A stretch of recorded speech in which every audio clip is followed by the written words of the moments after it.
Good afternoon, everyone. Newcomen Oval in Springvale for the start of the new. They were beaten by Williamstown convincingly in the first semi-final. 8 changes to that side. Missed last year's VFL season with a knee injury. Bill Mithen from St Joseph's in Geelong. Tom Kuipert, Melbourne under-19 captain, and Tim Elliott, who played in the reserve of the 20. Well, Phil for playing of the Springvale would handle all the build-up that has made them pre-season favourites. In playing in VFL clubs, where I've seen a lot of press about certain things. Too much.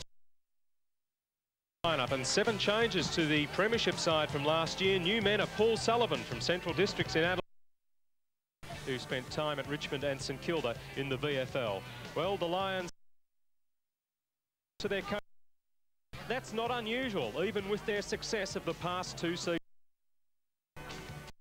I think a lot of people tend to do performances games. I didn't think we're really true in reality to name, given the players we've lost, and we trade very well. Well, Phil Cleary will be joining us when we're not featuring Coburg in the match of the day.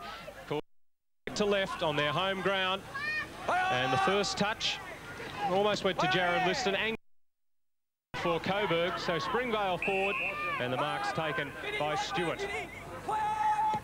Long driving kick from Cameron Stewart to Keith Robinson. Plenty of Coburg players down there. Here's Robinson. Nowhere to go. Who's in the middle?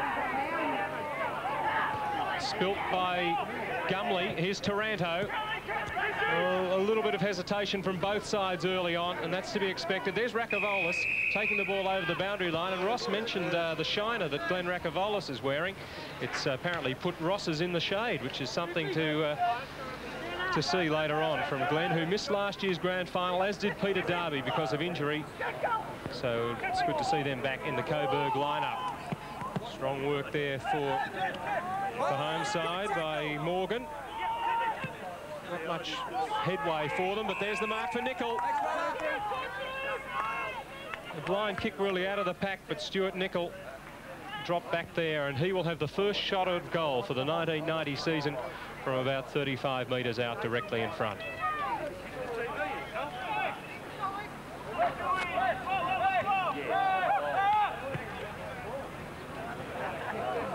And not the best of starts for the Vales, but they're on the board anyway, are behind after 1.5 minutes. It was a very bad miss, that, Peter. It's quite a relatively easy shot for goal. Sam Kekovich, Cleary, perhaps his fears that he seemed to have before. A few problems I think Springvale gave him. Yes, I agree. This thing from Phil's premierships, I think he's got a big task right here at the moment.